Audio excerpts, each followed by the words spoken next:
Hi, boys and girls. I'm going to read the book called Our Tree Named Steve. Dear kids, a long time ago when you were little, Mom and I took you to where we wanted to build a house for us to live in. But in order for us to build there, men had to come and clear the land.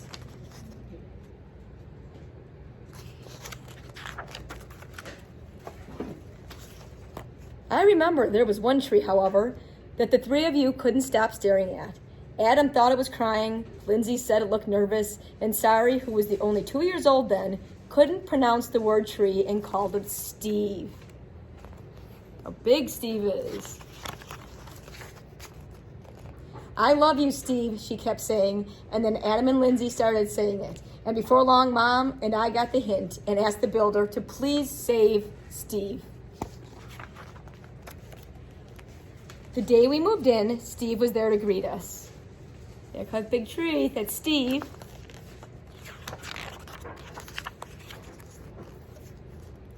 He quickly worked his way into your lives as a swing hold target, third base, hiding place, and jump rope turner. Look at all the stuff he did. Got the swing hanging and jump roping. And whenever our dryer broke, he held our underwear with pride. See all the underwear hanging up here? Yes, right there in the center of our yard, this weird-looking tree grew to become the center of our outdoor life.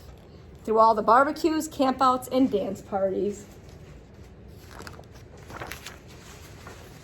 Or when Adam and Lindsay started getting crushes on Simon kids next door, Steve adjusted to every need.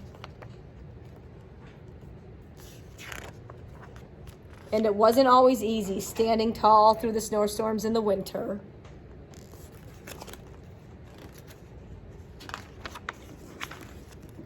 Or when Uncle Chester napped in the hammock and couldn't possibly have been much more fun. Not to mention the time that the sewer overflowed and Steve sucked up all the smelly water before it drowned Kirby.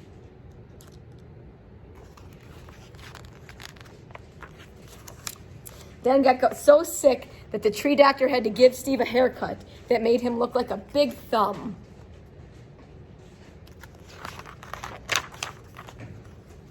Through the years, Mom and I have tried to show you, in a world filled with strangers, the peace that comes with having things you can count on and a safe place to return to after a hard day or a long trip. Which brings me to the point of this letter. Last week, a storm hit our area. And though we spared Steve's life a long time ago, this time we couldn't save him.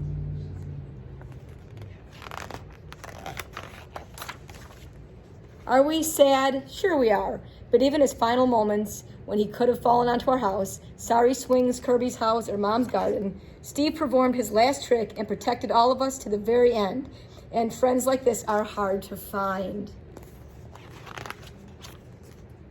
So when you come home from Grandma's next week, Steve will not be able to greet you as he's done in the past. I'm sorry. He's all gone, just the stump, and Kirby's waiting on top. But please know that Steve will always be here with us, in our hearts, in our thoughts, and in a different tree at the other end of the yard. See you next week. Love, Dad.